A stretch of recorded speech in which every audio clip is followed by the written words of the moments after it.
on energy, Professor Steve Thomas, who is an energy policy expert at the University of Greenwich Business School and formerly a member of the Science Policy Research Unit at the University of Sussex, just up the road from here. So, pleased to welcome Steve.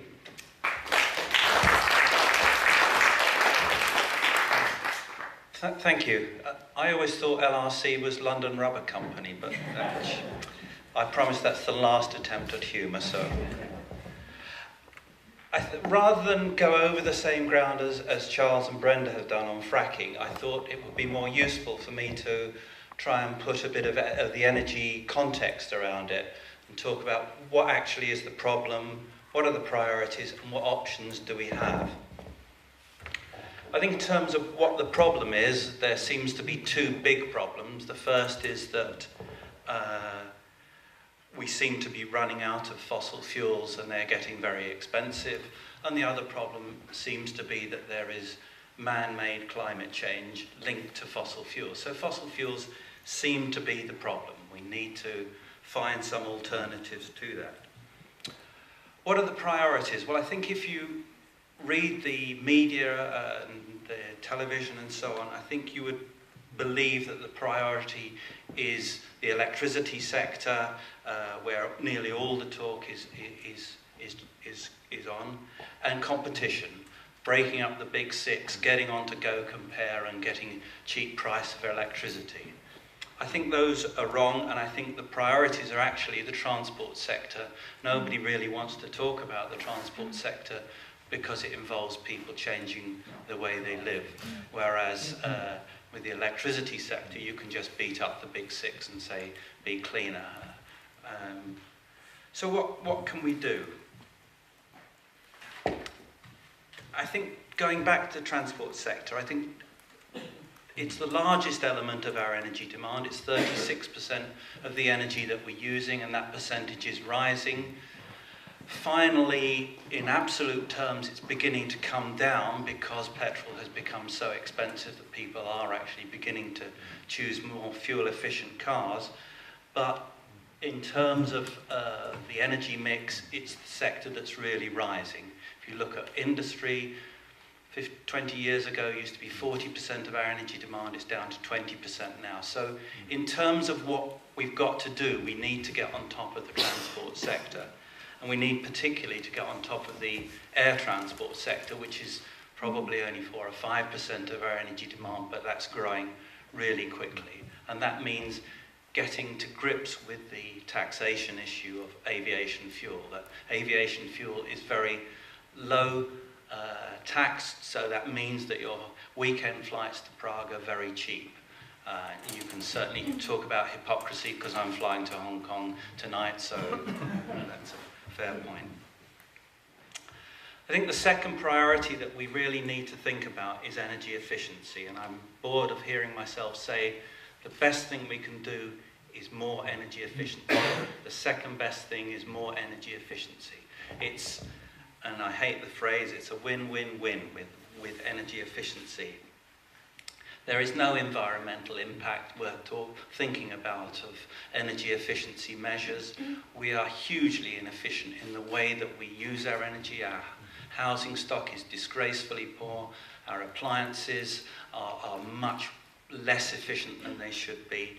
We can do a massive amount at very limited cost, and that will solve a social problem we would have to deal with anyway, that people cannot afford their energy. Something like 25% of households in Britain are now falling into the category of fuel poverty. And the only way to get out of that is to get them the same energy services they're having now, but using less energy. And that means they will be able to afford their energy bills, and that will prevent excess winter deaths, which I think after the last 2 winters we're going to find that the statistics will look very bad for people turning off their heating, turning off their electricity appliances when they need them.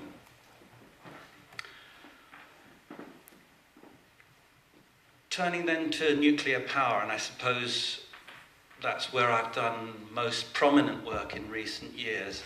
I've been working in the area for about 35 years, and I've never had to really get to grips with the very difficult issues of nuclear safety, waste disposal, proliferation, uranium mining, all these very difficult areas, because in simple terms, nuclear power is so expensive, I don't need to worry about it as an option.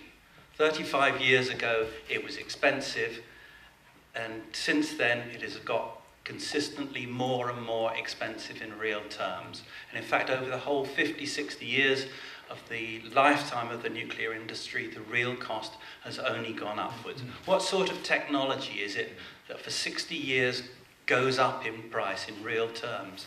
How many people would be using mobile phones if they cost them 10,000 quid a year and were the size of a brick? I think you would be saying, this is really not the way to go.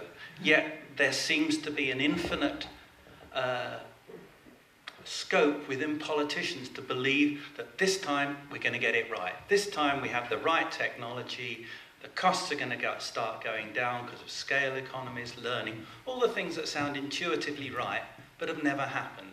And of course, if you think about Fukushima, then we haven't even begun to think about what the implications of that are.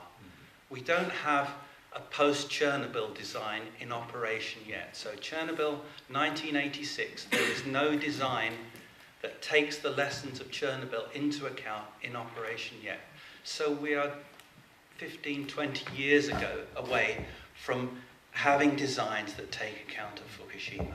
So nuclear power is too expensive, and it's going to get more and more expensive. The problem with nuclear power is also that it's a very small part of our energy demand. Electricity is 20% of our energy, nuclear power is about 15% of that 20. So all this fuss is for just 2 or 3% of our energy demand. It's grossly disproportionate. If you look at the government effort and resources, expertise, money that goes into promoting nuclear power for such a small part of our energy needs. The R&D budget is probably still about 80 or 90% going to nuclear power. So nuclear power, I think, is a distraction. It's a huge distraction, and the sooner we take it off the table, the sooner we'll start to be putting resources in places where they can really make a difference. Carbon capture and storage, that's a sort of technical fix to make coal use acceptable. And the idea is that you can put something on a power station, grab the CO2, put it in a pipeline, stuff it into a hole in the North Sea, and hope it'll stay there, and so on. I mean, it's a concept that's been around for quite a long time, and I think maybe 8 or 10 years it's been seriously talked about, and I think in that time it's got significantly further away from being a realistic proposition. I think it's just simply another distraction that we should give up straight away, because it's never going to happen.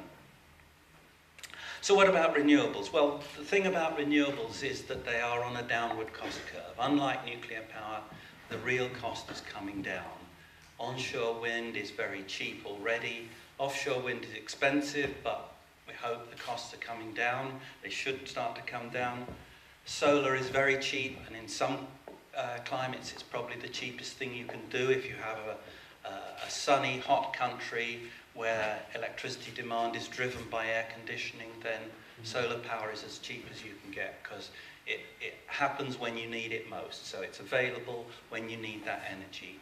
Not to say that we can't do it here. There are very good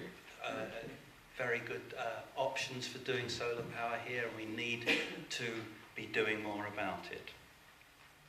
Biomass is a useful option, and there are, in the longer term, there are options like tidal power, wave power, and third generation biofuels, ones that don't bring us into conflict with the use of land for food and for other uses of land. So there are options. I'm not saying they will happen. You can never be certain about R&D, but there are options for the future. What I would say is that all of these options we are going to need at some point an effective storage technology.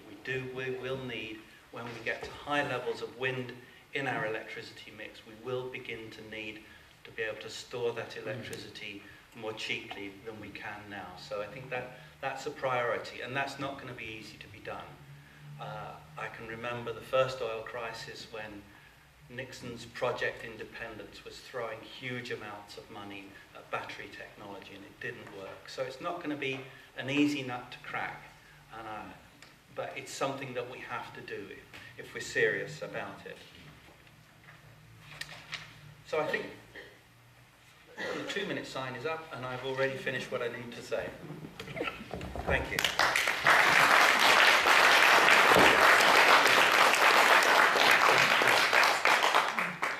Well, thanks very much indeed, Stephen, for providing a wider policy context for us.